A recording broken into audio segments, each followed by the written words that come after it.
സഖ്യത്തിന് കേന്ദ്ര തെരഞ്ഞെടുപ്പ് കമ്മീഷണർമാരെ ഇംപീച്ച് ചെയ്താലും ഇല്ലെങ്കിലും രാഹുൽ ഗാന്ധിയുടെ വോട്ട് ചോരി സമരം ഭാരതത്തിൽ ആകെയുള്ള വോട്ടർമാരെ വല്ലാതെ ഇളക്കിക്കഴിഞ്ഞു. ബീഹാറിൽ നടത്തുന്ന വോട്ടർ അധികാർ യാത്രയിലൂടെ രാഹുൽ BJPയുടെ ഉറക്കം കെടുത്തുകയാണ്. പണ്ടൊക്കെ ഒറ്റയ്ക്കും പെട്ടയ്ക്കും നടത്തിയിരുന്ന വോട്ടർ പട്ടിക തട്ടിപ്പ് തെരഞ്ഞെടുപ്പ് കമ്മീഷന്റെ ഒത്താശയോടെയാണ് നടന്നതെന്ന ചിന്ത ചീഫ് ഇലക്ഷൻ കമ്മീഷണറുടെ വാർത്താ സമ്മേളനത്തോടെ വളരെ ശക്തമായി ജനമനസ്സുകളിൽ നിറയുന്നു. മഹാരാഷ്ട്ര, ഹരിയാന, മധ്യപ്രദേശ് നിയമസഭാ തെരഞ്ഞെടുപ്പുകളിൽ വോട്ടർ പട്ടികയിൽ വലിയ ക്രമക്കേടുകൾ നടത്തിയെന്ന രാഹുൽ ഗാന്ധിയുടെ ആരോപണത്തിന് വിശ്വാസ്യത വർദ്ധിപ്പിക്കുന്നതായി മാറി തെരഞ്ഞെടുപ്പ് കമ്മീഷണർമാരുടെ ഓഗസ്റ്റ് 17 പത്രസമ്മേളനവും അതിലെ നിലപാടുകളും.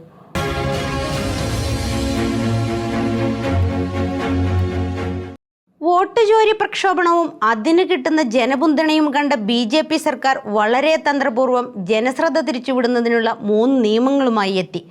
5 വർഷമോ അതിലധികമോ ശിക്ഷ ലഭിക്കാവുന്ന കുറ്റത്തിന് അറസ്റ്റിലായി 30 ദിവസം ജയിലിൽ കഴിയേണ്ടി വരുന്ന മന്ത്രിമാർക്ക് 31-ാം ദിവസം പദവി നഷ്ടപ്പെടുത്തുന്ന ഭരണഘടനാ ഭേദഗതിയാണൊന്ന്. ED കള്ളക്കേസുകൾ ഉണ്ടാക്കി മാസങ്ങൾ തടവിലിടുന്ന സംവിധാനമുള്ള രാജ്യത്ത് ഇത്തരമൊരു ഭരണഘടനാ ഭേദഗതി ആരെയാണ് ഭയപ്പെടുത്താത്തത്? കാര്യം പ്രധാനമന്ത്രിക്കും കേന്ദ്രമന്ത്രിമാർക്കും എല്ലാം ഈ നിബന്ധന ബാധകമാണെങ്കിലും പ്രതിപക്ഷത്തായപ്പോൾ ED ഉന്നയിച്ച പല ആരോപണങ്ങളും കൂറുമാറി ഭരണപക്ഷത്തെത്തിയപ്പോൾ മല എലിയെ പ്രസവിച്ചതുപോലെ ഇല്ലാതാകുന്നത് കണ്ടവർക്ക് നിയമം ലക്ഷ്യമിടുന്നത് ആരെയാണെന്ന് പെട്ടെന്ന് വ്യക്തമാവും. ബിൽ വന്നതോടെ വോട്ട് ചോരി വിഷയമേ അല്ലാതായി. എല്ലാവരും പുതിയ ബില്ലിനു പിന്നാലെയായി.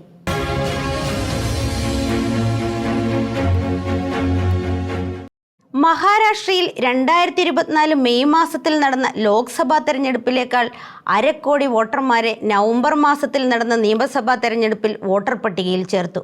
തെരഞ്ഞെടുപ്പ് സമയവും കഴിഞ്ഞ് വൻതോതിൽ കള്ളവോട്ട് ചെയ്തുമാണ് BJP സഖ്യം വിജയിച്ചതെന്ന സംശയത്തിൽ നിന്നുമാണ് രാഹുൽ വോട്ട് ചോരി സമരം ആരംഭിക്കുന്നത്. രാഹുലിൻ്റെ ആരോപണങ്ങൾ ഇവയാണ്: കൃത്രിമ വോട്ടർമാരെ ചേർത്തു, വ്യാജമോ നിലവിലല്ലാത്തതോ ആയ വിലാസങ്ങളിൽ വോട്ടർമാരെ ചേർത്തു, ഒരേ വിലാസത്തിൽ അസ്വാഭാവികമാം വിധം വോട്ടർമാർ കണ്ടെത്തപ്പെട്ടു, അവ്യക്തവും വ്യാജവുമായ വോട്ടുകൾ ചേർത്തു, കമ്പി വോട്ടർമാരെ ചേർക്കുന്നതിനുള്ള ഫോം വൻതോതിൽ ദുരുപയോഗിക്കപ്പെട്ടു. ഇങ്ങനെ 5 തരത്തിൽ വോട്ട് മോഷണം നടത്തിയെന്നാണ് അദ്ദേഹം ആരോപിച്ചത്. ഇത് അനായാസമായി കണ്ടെത്താൻ വോട്ടർ പട്ടികയുടെ ഡിജിറ്റൽ കോപ്പി കൊടുക്കണമെന്ന ആവശ്യം തെരഞ്ഞെടുപ്പ് കമ്മീഷൻ നിഷേധിച്ചു. ഈ പശ്ചാത്തലത്തിലാണ് കർണാടകത്തിലെ ബാംഗ്ലൂർ മണ്ഡലത്തിലുള്ള മഹാദേവപുര അസംബ്ലി മണ്ഡലത്തിലെ വോട്ടർ പട്ടിക പരിശോധിച്ച് അതിലുള്ള വ്യാജ വോട്ടർമാരുടെ കണക്കുകൾ കൃത്യമായി വിവരിച്ചുകൊണ്ട് 2024 പൊതു തെരഞ്ഞെടുപ്പിൽ 25 സീറ്റിനാണ് മോദി ഭരണം പിടിച്ചതെന്നും ഈ വിജയങ്ങളെല്ലാം വോട്ടർ പട്ടികയിൽ തട്ടിപ്പ് നടത്തിയായിരുന്നു എന്ന് അദ്ദേഹം സമർത്ഥിച്ചത്.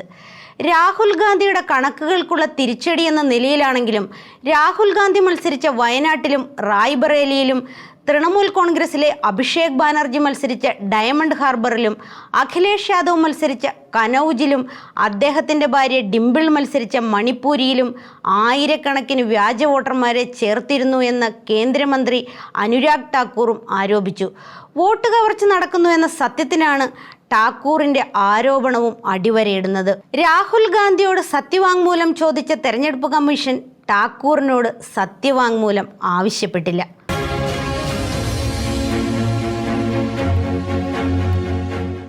ഈ പോരാട്ടം വന്നതോടെ രാഹുൽ ഗാന്ധി പ്രതിപക്ഷ നിരയുടെ ചോദ്യം ചെയ്യപ്പെടാത്ത നേതാവായി. തമ്മിൽ തല്ലിക്കൊണ്ടിരുന്ന ഇന്ത്യ സഖ്യത്തിലെ പാർട്ടികളും ഒന്നിച്ചു. വോട്ട് കവർച്ചയ്ക്കെതിരെ ഇന്ത്യ മുന്നണി സമരത്തിലാണ്. ഓഗസ്റ്റ് 11 ഡൽഹിയിലെ കേന്ദ്ര തെരഞ്ഞെടുപ്പ് കമ്മീഷന്റെ ഓഫീസിലേക്ക് രാഹുൽ ഗാന്ധി നയിച്ച പ്രകടനത്തിൽ ഇന്ത്യ മുന്നണിയിലെ 300 MPമാർ പങ്കെടുത്തു.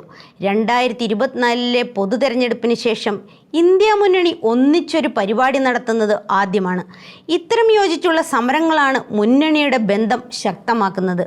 ഇപ്പോൾ NDAയിൽ നിൽക്കുന്ന ചില പാർട്ടികൾ ഇളകുന്നതിൻ്റെ സൂചനകളും കണ്ടു തുടങ്ങി.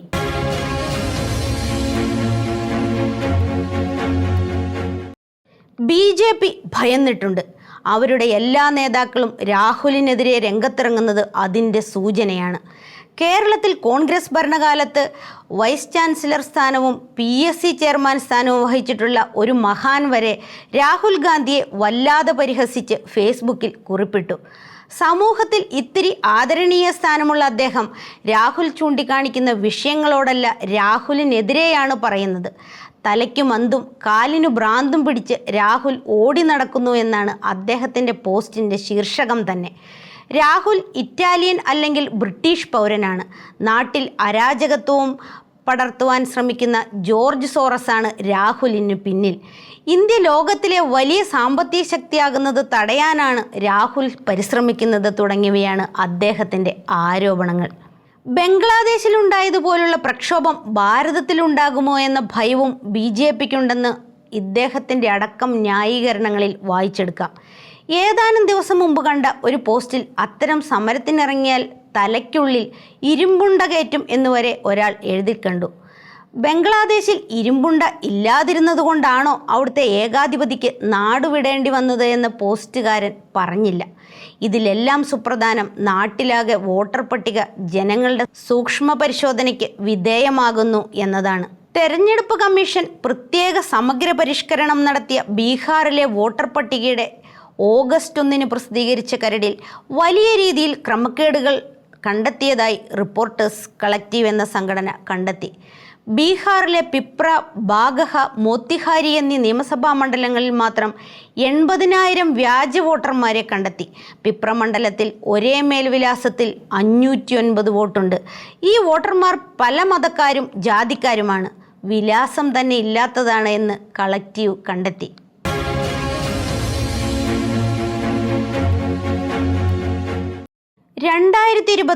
ഫെബ്രുവരി 3 അദ്ദേഹം ലോക്സഭയിൽ നടത്തിയ പ്രസംഗത്തിൽ ഉന്നയിച്ച വിഷയങ്ങൾ തന്നെയാണ് ജൂൺ 7 ലേഖനത്തിലും പറയുന്നത്. എങ്കിലും പലതും വിശദീകരണം ആവശ്യമുള്ള ആരോപണങ്ങൾ തന്നെയാണ്. 5 ഘട്ടങ്ങളായി വളരെ ആസൂത്രിതമായ ക്രമക്കേടുകൾ നടത്തിയെന്നാണ് രാഹുൽ ആരോപിച്ചത്. തെരഞ്ഞെടുപ്പ് കമ്മീഷൻ നിയമനത്തിൽ ഇഷ്ടമുള്ളവരെ നിയമിച്ചു, വ്യാജ വോട്ടർമാരെ ചേർത്തു, ഇല്ലാത്ത വോട്ടിംഗ് ശതമാനം ഉണ്ടാക്കി, ആ വോട്ടുകൾ BJPക്ക് കൊടുത്തു, തെളിവുകൾ ഒളിച്ചു വയ്ക്കുന്നു. തെളിവുകൾ പുറത്തുവിടുക, ജനം സത്യം കാണട്ടെ, വിധിക്കട്ടെ, രാഹുൽ ഗാന്ധി പറഞ്ഞു. മഹാരാഷ്ട്രയിൽ വൻതോതിൽ വ്യാവസായിക അടിസ്ഥാനത്തിൽ തെരഞ്ഞെടുപ്പ് ക്രമക്കേടുകൾ നടന്നു. സത്യം പുറത്തുവരുന്നതിനായി വോട്ടർ പട്ടികയും CCTV ദൃശ്യങ്ങളും പുറത്തുവിടണം. രാഹുൽ ഗാന്ധി ഇംഗ്ലീഷ്, ഹിന്ദി, മറാത്തി, മലയാളം, ഒഡിയ, ഉറുദു, പഞ്ചാബി, കന്നഡ്, ബംഗാളി, തെലുങ്ക്, തമിഴ് പത്രങ്ങളിൽ എഴുതിയ ലേഖനത്തിൽ ആവശ്യപ്പെട്ടു. ലോക്സഭയിലെ പ്രതിപക്ഷ നേതാവിൻ്റെ ഒരു ലേഖനം ഇത്രയും ഭാഷകളിലെ പത്രങ്ങളിൽ പ്രസിദ്ധീകരിക്കുന്നത് ആദ്യമാകണം.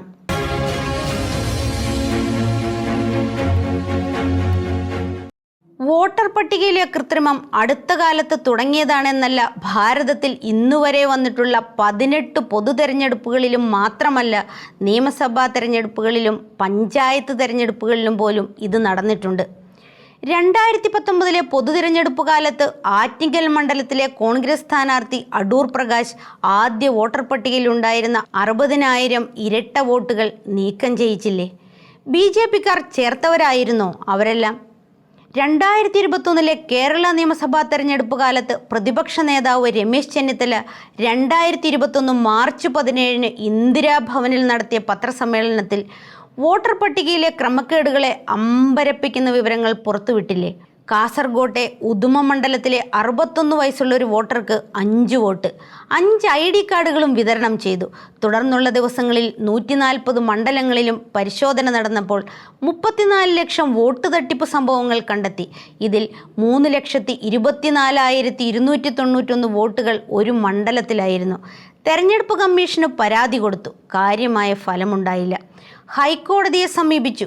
38,000 വോട്ടുകൾ ഇരട്ട വോട്ടുകളാണെന്ന് കമ്മീഷൻ കോടതിയിൽ സമ്മതിച്ചു. ബാക്കി വോട്ടുകൾ പരിശോധിക്കുവാൻ കഴിഞ്ഞില്ലെന്നും സമ്മതിച്ചു. ഇരട്ടിപ്പായി കണ്ടെത്തിയ വോട്ടുകൾ പട്ടികയിൽ നിന്നും നീക്കം ചെയ്യുവാൻ ഹൈക്കോടതി 2021 മാർച്ച് 31 ഉത്തരവിട്ടു. പരിശോധിക്കാത്തവ അങ്ങനെ തന്നെ കിടക്കുന്നു. രാഹുൽ ഗാന്ധി ഉയർത്തിയ വിവാദം പൊന്തി വന്നതോടെ എവിടെ നിന്നെല്ലാമാണ് തട്ടിപ്പ് കഥകൾ പുറത്തു വരുന്നത്.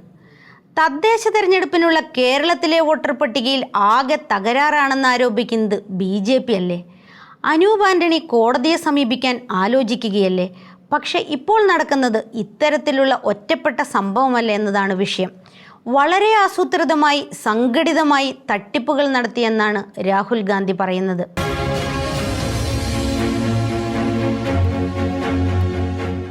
തെരഞ്ഞെടുപ്പ് കമ്മീഷണറെ നിയമിക്കുന്നിടത്ത് ആരംഭിക്കുന്നു തട്ടിപ്പിനുള്ള ക്രമീകരണങ്ങൾ. സുപ്രീം കോടതി വിധി അനുസരിച്ച് പ്രധാനമന്ത്രിയും പ്രതിപക്ഷ നേതാവും ചീഫ് ജസ്റ്റിസും ചേർന്ന സമിതിയാണ് ചീഫ് ഇലക്ഷൻ കമ്മീഷണറെ നിയമിക്കേണ്ടത്. എന്നാൽ നിയമനിർമ്മാണത്തിലൂടെ കോടതി വിധി ഫലരഹിതമാക്കി സമിതിയിൽ സുപ്രീം കോടതി ചീഫ് ജസ്റ്റിസിന് പകരം ആഭ്യന്തരമന്ത്രിയെ ഉൾപ്പെടുത്തി സർക്കാരിന് ഇഷ്ടമുള്ള ആളെ നിയമിക്കുവാൻ പശ്ചാത്തലമൊരുക്കി. സമിതി കൂടിയപ്പോൾ 2-1 വോട്ടിന് സർക്കാരിന് ഇഷ്ടമുള്ള ആളെ നിയമിച്ചു.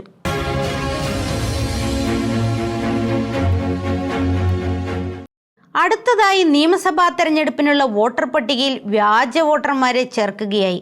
2024 അത് 9.2 കോടിയായി. 5 മാസം കഴിഞ്ഞ് നവംബറിൽ നിയമസഭാ തെരഞ്ഞെടുപ്പിന് അത് 9.70 കോടിയായി. 5 വർഷം കൊണ്ട് 31 ലക്ഷം വോട്ട് കൂടിയായപ്പോൾ 5 മാസം കൊണ്ട് 41 ലക്ഷം വോട്ടർമാർ കൂടി. ഗവൺമെൻറ് കണക്കുകൾ അനുസരിച്ച് മഹാരാഷ്ട്രയിലെ ജനസംഖ്യ 9.54 കോടിയാണ്. അപ്പോഴാണ് 9.70 കോടി വോട്ടർമാർ നിയമസഭയിൽ വോട്ടർമാരായത്.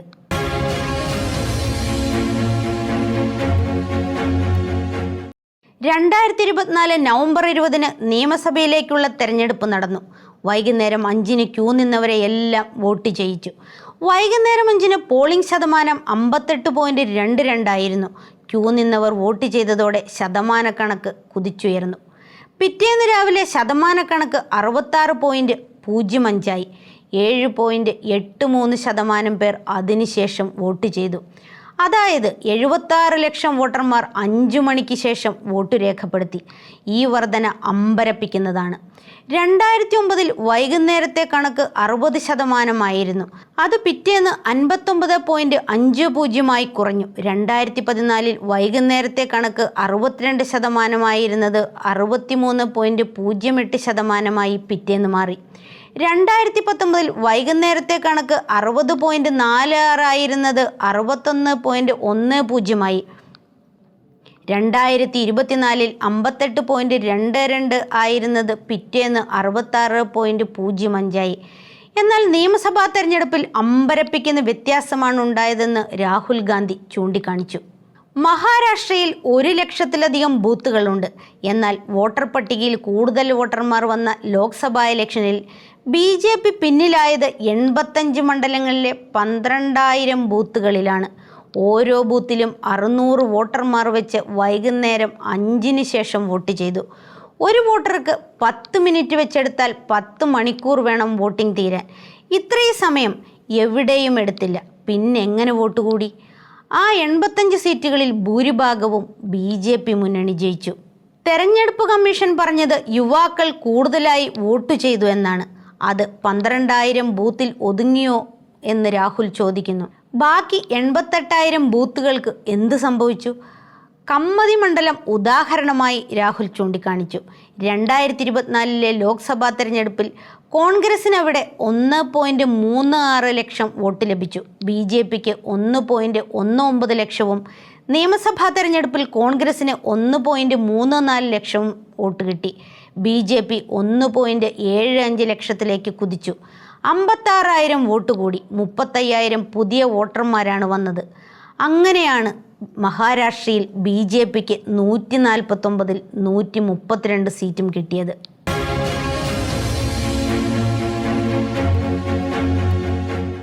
തെളിവുകൾ കമ്മീഷൻ ഒളിച്ചുവെക്കുകയാണ്.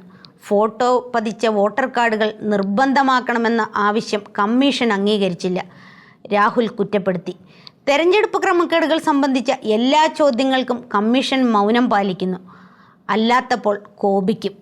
ഹൈക്കോടതി CCTV ഫുട്ടേജ് ആവശ്യപ്പെട്ടപ്പോൾ സർക്കാർ 1961 തെരഞ്ഞെടുപ്പ് നിയമം ഭേദഗതി ചെയ്ത് ഇലക്ട്രോണിക് തെളിവുകൾ രഹസ്യമാക്കി. ഡിജിറ്റൽ യന്ത്രവൽകൃത വോട്ടിംഗ് റോളുകൾ പുറത്തുവിടണം. വൈകുന്നേരം 5 ശേഷമുള്ള മഹാരാഷ്ട്രയിലെ വോട്ടിങ്ങിൻ്റെ CCTV ദൃശ്യവും പുറത്തുവിടണം. വോട്ടർ പട്ടികയും CCTV ഫുട്ടേജും ജനാധിപത്യത്തെ ശക്തിപ്പെടുത്തേണ്ടവയാണ്, പൂട്ടിവെക്കേണ്ടവ അല്ല. ജനങ്ങൾക്ക് അവകാശമുണ്ട്, രാഹുൽ പറയുന്നു. കൃത്രിമം കാണിച്ച് തെരഞ്ഞെടുപ്പിൽ ജയിക്കുമ്പോൾ ജനാധിപത്യം തോൽക്കുകയാണ്. ഏത് ജനാധിപത്യത്തെയും കൊല്ലുന്ന വിഷമാണ് വോട്ടിങ്ങിലെ കൃത്രിമങ്ങൾ എന്നും രാഹുൽ പറഞ്ഞു. വോട്ടിങ്ങിലെ ക്രമക്കേടുകളിലൂടെ ഭാരതത്തിലെ ജനാധിപത്യമാണ് അപകടത്തിലാകുന്നത്. കോൺഗ്രസ് നേതാവ് രമേശ് ചെന്നിത്തല പറഞ്ഞു. 170 സീറ്റ് പിടിച്ചെടുത്ത് 50 സീറ്റായി. BJP കൃത്രിമത്വത്തിലൂടെയാണ് ജയിച്ചത്. 2024 ഡിസംബർ 10-നും ഫെബ്രുവരി 7-നും കോൺഗ്രസ് തെരഞ്ഞെടുപ്പ് കമ്മീഷന് പരാതി കൊടുത്തിരുന്നു. രാഹുലിൻ്റെ ലേഖനം ആർക്കെതിരെയുമല്ല, കുറെ യാഥാർത്ഥ്യങ്ങൾ അവതരിപ്പിക്കുകയാണ്. മഹാരാഷ്ട്ര കോൺഗ്രസ് പ്രസിഡന്റ് ഹർഷവർദ്ധൻ വസന്തറാവു പക്കാൽ പറഞ്ഞു.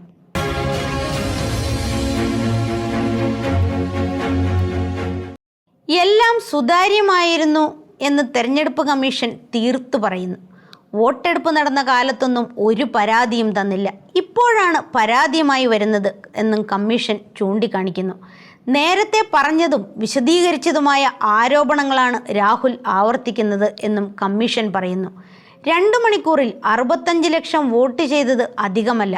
മണിക്കൂറിൽ 58 ലക്ഷം പേർ വോട്ട് ചെയ്യുന്നതാണ് ഇന്ത്യയിലെ ശരാശരി. വോട്ടർ പട്ടിക നിയമപ്രകാരം പുതുക്കി. അതിൻ്റെ കോപ്പി എല്ലാ പാർട്ടിക്കും കൊടുത്തു. ഒരു പരാതിയും ആരും പറഞ്ഞില്ല. 6 ദേശീയ പാർട്ടികളെ കമ്മീഷൻ ചർച്ചയ്ക്ക് വിളിച്ചു. കോൺഗ്രസ് മെയ് 15-ലെ കൂടിക്കാഴ്ചയ്ക്ക് വന്നില്ല. മുഖത്ത് പൊടി പിടിച്ചതിന് കണ്ണാടി വൃത്തിയാക്കുകയാണ് രാഹുൽ എന്ന് മഹാരാഷ്ട്ര മുഖ്യമന്ത്രി ഫഡ്നാവിസ് പരിഹസിച്ചു. ജനവിധി നിരസിക്കുന്ന സമീപനമാണ് രാഹുലിൻ്റേതെന്ന് അദ്ദേഹം കുറ്റപ്പെടുത്തി. ബീഹാറിൽ സംഭവിക്കാനിരിക്കുന്ന തോൽവിക്ക് മുൻകൂട്ടി ന്യായം കാണുകയാണെന്നും അദ്ദേഹം പറഞ്ഞു. മഹാരാഷ്ട്രയിൽ 2024 നടന്ന ലോക്സഭാ തെരഞ്ഞെടുപ്പിൽ തിരഞ്ഞെടുപ്പ് ദിവസം വൈകുന്നേരം പോളിംഗ് ശതമാനം 60.96 ആയിരുന്നു കണക്ക്. അത് പിറ്റേന്ന് 66.71 5.75% കൂടി. നിയമസഭാ തെരഞ്ഞെടുപ്പ് വന്നപ്പോൾ ആ വ്യത്യാസം ഇത്തിരി കൂടി വർദ്ധിച്ചു, 7%-ഓളമായി. അത് സാധാരണ സംഭവമാണ് എന്നും ഫഡ്നാവിസ് വിശദീകരിച്ചു. അതിലപ്പുറം ഒന്നും രാഹുൽ പറഞ്ഞതില്ല എന്ന് അദ്ദേഹം കൂട്ടിച്ചേർത്തു. എങ്കിൽ ആ CCTV ദൃശ്യങ്ങൾ കൈമാറരുതോ എന്ന ചോദ്യം സ്വാഭാവികമായും ഉയരും. ബീഹാറിലെ തോൽവി മുൻകൂട്ടി കണ്ട് രാഹുൽ മുൻകൂർ ജാമ്യമെടുക്കുകയാണ് എന്ന ഫഡ്നാവിസിൻ്റെ വാക്കുകൾ മഹാരാഷ്ട്രയിലെ പോലെ ബീഹാറിലും വിജയമുറപ്പിക്കുവാൻ പോവുകയാണോ BJP എന്ന ചോദ്യവും ഉയരുന്നു.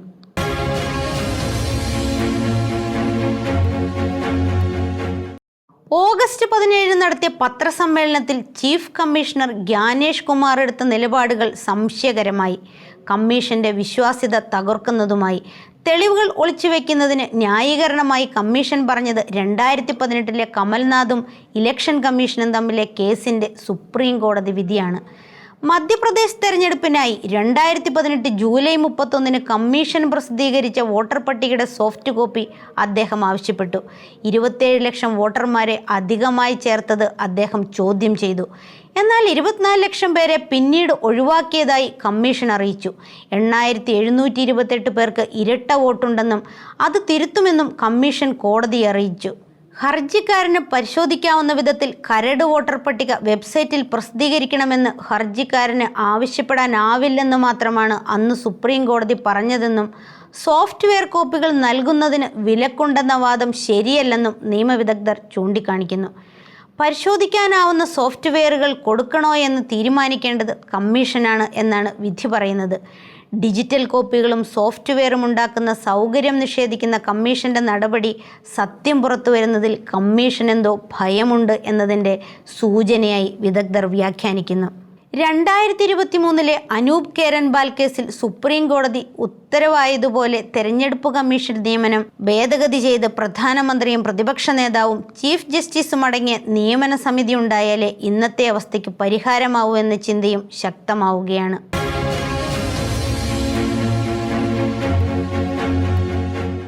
മുഖ്യമന്ത്രിയായിരിക്കെ കേന്ദ്ര തെരഞ്ഞെടുപ്പ് കമ്മീഷനെതിരെ വർഗീയ നിറമുള്ള ആരോപണമുയർത്തിയവനാണ് നരേന്ദ്രമോദി.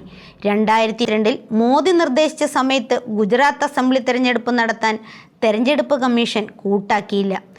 ഓഗസ്റ്റ് 20-ന് വഡോദരയിൽ പ്രസംഗിക്കുമ്പോൾ മോദി പറഞ്ഞു, ലിംഗതോ ഇറ്റലിക്കാരനായതുകൊണ്ടോ ക്രിസ്ത്യാനി ആയതുകൊണ്ടോ ആവാം ഇങ്ങനെ തീരുമാനിച്ചത്.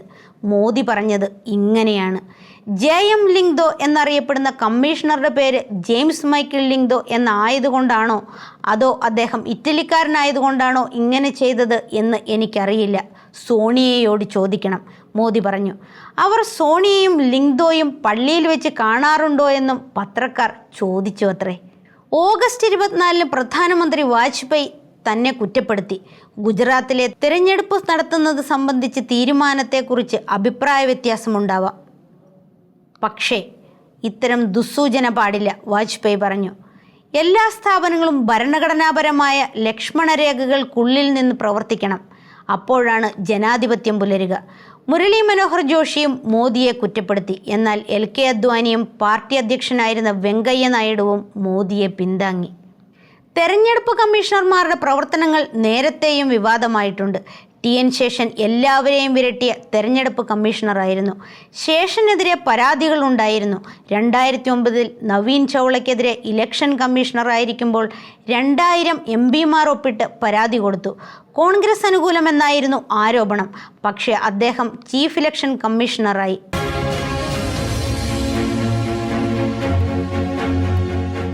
യേശു നൽകിയ ഒരു മുന്നറിയിപ്പാണിത്. കുറ്റം വിധിക്കരുത്. നിങ്ങൾ വിധിക്കുന്ന വിധി കൊണ്ട് നിങ്ങളും വിധിക്കപ്പെടുമെന്ന്, ആ വിധി ഉണ്ടാകുമെന്ന് അവിടുന്ന് പറഞ്ഞിട്ടില്ല. പക്ഷെ നിങ്ങളെ കാത്തിരിക്കുന്നത് ആ വിധി തന്നെയാണ്. ഇന്നത്തെ കോൺഗ്രസ് തന്നെ ഉദാഹരണം. എന്നും അധികാരത്തിൽ തുടരുമെന്ന് ആരും കരുതരുത്. ഒരിക്കൽ കോൺഗ്രസും അവരുടെ കച്ചവടക്കാരും ഇങ്ങനെ കരുതിയതാണ്. എത്ര ധാർഷ്ട്യമായിരുന്നു അവർക്ക്! ഏതെല്ലാം സംവിധാനങ്ങളെ ദുരുപയോഗിച്ചു! ഗവർണറെ ഉപയോഗിച്ച് ഭൂരിപക്ഷമുള്ള മുഖ്യമന്ത്രിയെ ഡിസ്മിസ് ചെയ്ത് ഇഷ്ടക്കാരനെ മുഖ്യമന്ത്രിയാക്കി. അങ്ങനെ എന്തെല്ലാം കഥകൾ ഇപ്പോൾ നടക്കുന്നത് കണ്ടില്ലേ? അധികാരമെന്നും കാണണമെന്നില്ല. ജനാധിപത്യ സംവിധാനങ്ങളുടെ ഭദ്രത അവരുടെ വിശ്വാസ്യതയാണ്. അത് നശിപ്പിച്ചവർക്കെല്ലാം കണക്കു പറയേണ്ടി വന്നിട്ടുമുണ്ട്. ഇന്ത്യ മുന്നണി അധികാരത്തിലെത്തിയാൽ ജ്ഞാനേഷ് കുമാറിനും സംഘത്തിനുമെതിരെ നടപടിയുണ്ടാകുമെന്ന് രാഹുൽ ഗാന്ധി പറയുന്നുണ്ട്. ഇന്ത്യ മുന്നണി അധികാരത്തിൽ എത്തിയാലല്ലേ അതുണ്ടാവൂ, അതുണ്ടാകാതിരിക്കാനല്ലേ ഇവർ നോക്കുന്നതെന്ന് ആരോ പരിഹസിച്ചു. 1988 ബാച്ചിലെ കേരള കേഡർ IAS ഉദ്യോഗസ്ഥനാണ് അദ്ദേഹം. ഉത്തരാഖണ്ഡ് കേഡറിലെ ഡോക്ടർ സുഖവീർ സിംഗ്ദു, ഹരിയാന കേഡറിലെ ഡോക്ടർ വിവേക് ജോഷി എന്നിവരാണ് കമ്മീഷണർമാർ. BJPയുടെ വല്ലാത്ത വിശ്വസ്തർ എന്നാണ് പറയപ്പെടുന്നത്. ജ്ഞാനേഷ് കുമാറിൻ്റെ പത്രസമ്മേളനം ആ സംശയമാണ് ബലപ്പെടുത്തുന്നത്. പത്രക്കാരുടെ ചോദ്യങ്ങൾക്കൊന്നും മറുപടിയില്ല. രാഹുൽ ഗാന്ധി രാജ്യത്തോട് പറഞ്ഞ വിവരങ്ങൾ അന്വേഷിക്കണം എങ്കിൽ രേഖാമൂലം പരാതി എഴുതി കൊടുക്കണം. 7 ദിവസത്തിനകം അതുണ്ടായില്ലെങ്കിൽ രാജ്യത്തോട് മാപ്പ് പറയണം പോലും. ഇന്ത്യയിലെ പ്രതിപക്ഷ നേതാവാണ് രാഹുൽ ഗാന്ധി. അദ്ദേഹത്തോടാണ് ഈ ആവശ്യം. BJP ഒരു പദവിയിലേക്ക് ആളെ നിശ്ചയിക്കുന്നത് കോൺഗ്രസ്സുകാരെ പോലെ അല്ല. കോൺഗ്രസ്സുകാർ നേതാവിൻ്റെ പെട്ടി ചുമക്കുന്നവർക്കും മുഖസ്തുതി പറയുന്നവർക്കും കൈക്കൂലി കൊടുക്കുന്നവർക്കും എല്ലാം പദവികൾ കൊടുക്കുന്നു. ഇത്തരം അവസരവാദികൾ അടുത്ത പദവിക്കായി ഏതു വേഷവും കെട്ടും. കോൺഗ്രസിനെതിരെയും പറയും. BJPയുടെ നോമിനികളിൽ നിന്നും അത്തരം സമീപനം ഉണ്ടാകാറില്ല. കോൺഗ്രസിൽ നിന്നുകൊണ്ട് BJPക്ക് സ്തുതി പാടുന്ന തരൂരിൻ്റെ കഥ തന്നെ ഉദാഹരണം. വൈസ് പ്രസിഡന്റ് സ്ഥാനത്തേക്ക് അദ്ദേഹത്തെ പരിഗണിക്കുമെന്ന് എല്ലാ മാധ്യമങ്ങളും കരുതി എഴുതി. പക്ഷേ തീരുമാനം വന്നപ്പോൾ കടുത്ത BJPക്കാരന് നറുക്കുവീണു. തരൂർ പക്ഷേ തൻ്റെ BJP സ്തുതി തുടരുകയാണ്.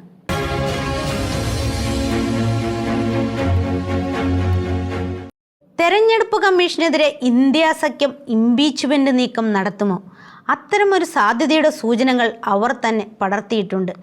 ഇന്നത്തെ നിലയിൽ ഇന്ത്യ മുന്നണിക്ക് ഇംപീച്ച്മെന്റിന്റെ പ്രമേയം അവതരിപ്പിക്കാനാവും. പക്ഷേ ലോക്സഭയിലും രാജ്യസഭയിലും പാസ്സാക്കാനാവില്ല. വോട്ട് ചെയ്യുന്ന അംഗങ്ങളിൽ 2/3 ഭൂരിപക്ഷം അനുകൂലിച്ചാലാണ് പ്രമേയം പാസ്സാവുക. അതിന് ലോക്സഭയിൽ 364 രാജ്യസഭയിൽ 160 വോട്ട് വേണം.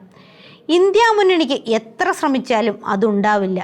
6 വർഷത്തേക്കോ അല്ലെങ്കിൽ 65 വയസ്സ് വരെയോ ആണ് തെരഞ്ഞെടുപ്പ് കമ്മീഷണറുടെ കാലാവധി.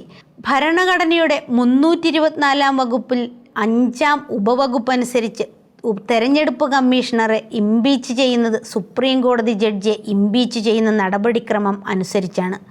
ഇലക്ഷൻ കമ്മീഷണർ നിയമന നിയമം 2023 11ാം വകുപ്പാണ് ഇക്കാര്യം കൃത്യമായി വിവരിക്കുന്നത്.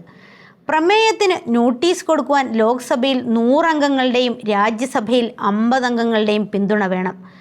സ്പീക്കർക്കോ രാജ്യസഭാധ്യക്ഷനോ കുറ്റാരോപിതനുമായി ചർച്ച നടത്തിയ ശേഷം പ്രമേയം സ്വീകരിക്കുകയോ തിരസ്കരിക്കുകയോ ചെയ്യാം. പ്രമേയം അംഗീകരിച്ചാൽ ആരോപണങ്ങൾ പരിശോധിക്കുന്നതിന് 3-അംഗ സമിതി രൂപീകരിക്കണം. സമിതിയിലെ ഒരംഗം ചീഫ് ജസ്റ്റിസോ ജഡ്ജിമാരിൽ ഒരാളോ ആവണം. ഒരു നിയമവിദഗ്ധനെ അധ്യക്ഷനായി നിയമിക്കണം. സമിതി കുറ്റപത്രം തയ്യാറാക്കണം. ആരോപിതൻ മറുപടി പറയണം. ഈ നടപടിക്രമങ്ങളെല്ലാം കടന്ന് ഇംപീച്ച്മെന്റ് പ്രമേയം എന്നാവും പരിഗണിക്കപ്പെടുക.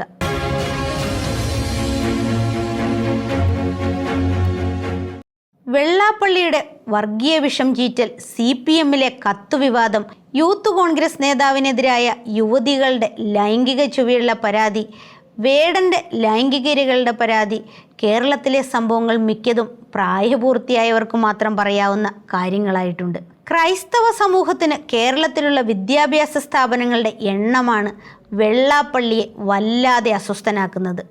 കേരളത്തിൽ 5510 സർക്കാർ സ്കൂളുകളും 8062 എയ്ഡഡ് സ്കൂളുകളും 1454 അംഗീകൃത സ്കൂളുകളുമുണ്ട്.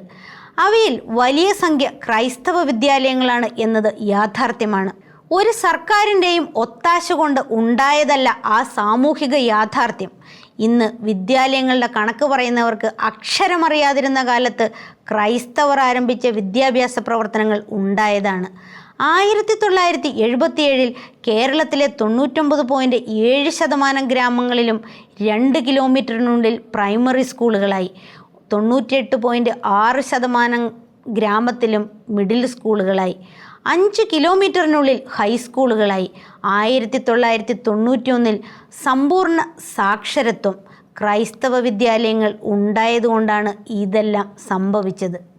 വെള്ളാപ്പള്ളിയുടെ സമൂഹത്തിൽപ്പെട്ടവർക്ക് സ്കൂൾ വിദ്യാഭ്യാസം നിഷിദ്ധമായിരുന്ന കാലത്ത് അവരടക്കം ഉള്ളവർക്ക് പഠിക്കുവാൻ സ്ഥാപനങ്ങൾ ആരംഭിച്ചവരാണ് ക്രൈസ്തവർ. അത് സർക്കാർ ചെലവിലായിരുന്നില്ല.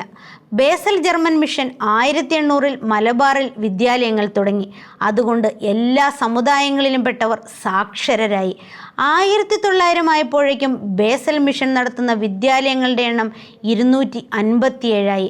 CMS സഭയ്ക്ക് 351 സ്ഥാപനങ്ങളായി. ചർച്ച് മിഷണറി സൊസൈറ്റിയും ലണ്ടൻ മിഷണറി സൊസൈറ്റിയും 19-ാം നൂറ്റാണ്ടിൽ തെക്കൻ കേരളത്തിൽ വിദ്യാഭ്യാസ പ്രവർത്തനങ്ങൾക്ക് തുടക്കം കുറിച്ചു. കോട്ടയത്തും മാവേലിക്കരയിലും തിരുവല്ലയിലും വിദ്യാലയങ്ങൾ സ്ഥാപിച്ചു. 1819 പെൺകുട്ടികൾക്കായി കോട്ടയത്ത് ബേക്കർ മെമ്മോറിയൽ ഗേൾസ് സ്കൂൾ ആരംഭിച്ചു. 1840-കളിൽ മാർത്തോമാ സഭയും ഈ രംഗത്ത് വന്നു. 1861 സുറിയാനി കത്തോലിക്കരുടെ വികാരി ജനറലായിരുന്ന ചാവറയച്ചൻ പള്ളിയോടൊപ്പം പള്ളിക്കൂടമുണ്ടാക്കണമെന്ന് ശഠിച്ചത് ക്രൈസ്തവരെ മാത്രം പഠിപ്പിക്കാനായിരുന്നില്ല. ഇക്കാലത്തൊന്നും SNDPയോ NSSോ MESോ കേരളത്തിലെ വിദ്യാഭ്യാസ രംഗത്ത് എന്നല്ല കേരളത്തിൽ തന്നെ ഉണ്ടായിരുന്നില്ല. 1903 ഡോക്ടർ പൽപ്പു SNDP സ്ഥാപിച്ചു. 1914 NSS ഉണ്ടാകുന്നത്. 1964 MES ഉണ്ടാകുന്നത്. 1915 കറുകച്ചാലിൽ ആദ്യത്തെ NSS സ്കൂൾ ഉണ്ടായത്. ഭാരതത്തിൻ്റെ രാഷ്ട്രപതിയായി ഉയർന്ന KR നാരായണനെ പോലുള്ളവർ പഠിച്ചത് ഇത്തരം സ്ഥാപനങ്ങൾ ഉണ്ടായതുകൊണ്ടാണ്. ക്രൈസ്തവ വിദ്യാലയങ്ങൾ ഏറ്റെടുക്കുവാൻ പല സർക്കാരുകളും പരിശ്രമിച്ചിട്ടുണ്ട്. തിരുവിതാംകൂർ ദിവാനായിരുന്ന CP രാമസ്വാമി അയ്യരും 1957 മന്ത്രിസഭയിൽ വിദ്യാഭ്യാസ മന്ത്രിയായിരുന്ന ജോസഫ് മുണ്ടശ്ശേരിയും ഈ ദിശയിൽ ഏറെ പരിശ്രമിച്ചവരാണ്. 1958 വിദ്യാഭ്യാസ നിയമം അങ്ങനെ ഉണ്ടായതാണ്. ആ നിയമം സ്കൂൾ വിദ്യാഭ്യാസത്തിന് കൃത്യമായ ഘടനയുണ്ടാക്കി. എയ്ഡഡ് സ്കൂൾ അധ്യാപകർക്ക് സർക്കാർ നേരിട്ട് ശമ്പളം കൊടുത്തു തുടങ്ങി. 1972 മുതൽ കോളേജ് അധ്യാപകർക്കും സർക്കാർ നേരിട്ട് ശമ്പളം കൊടുത്തു തുടങ്ങി. അതോടെ നിയമന കച്ചവടവും കണക്കുകളും ഉണ്ടായി. സ്ഥാപനങ്ങൾ കുറഞ്ഞതിൽ വെള്ളാപ്പള്ളിയുടെ സങ്കടത്തിന് കാരണം അതാണെന്നതല്ലേ സത്യം. 2011 സെൻസസ് അനുസരിച്ച് കേരളത്തിലെ ജനങ്ങളിൽ 56.7% ഹിന്ദുക്കളുണ്ട്. 23% ഈഴവർ. മുസ്ലിമുകൾ 26%, ക്രൈസ്തവർ 18.4%. 23% ഈഴവ സമൂഹത്തിൽപ്പെട്ടവനാണ് മുഖ്യമന്ത്രിയും 5 മന്ത്രിമാരും. 26% മുസ്ലിം സമൂഹത്തിൽ നിന്നുള്ളത് 2 മന്ത്രിമാർ. ക്രൈസ്തവർ 3. ജനാധിപത്യ മുന്നണി അധികാരത്തിൽ വന്നാൽ മുസ്ലിം മന്ത്രിമാരുടെ എണ്ണം 6 ആവും. ഈഴവ സമൂഹത്തിൽ നിന്നുള്ള മന്ത്രിമാരുടെ എണ്ണം കുറയും. കാരണം കോൺഗ്രസ് MLA-മാരിൽ ഈഴവർ കുറവായിരിക്കും. ഇതെല്ലാം സാമൂഹിക യാഥാർത്ഥ്യങ്ങളുടെ പ്രതിഫലനമാണ്. CP-യോട് അടക്കം അധികാരി വൃന്ദത്തോട് ചേർന്ന് നിന്ന് കാര്യങ്ങൾ സാധിച്ച ചരിത്രമുള്ള സംഘടനയാണ് SNDP.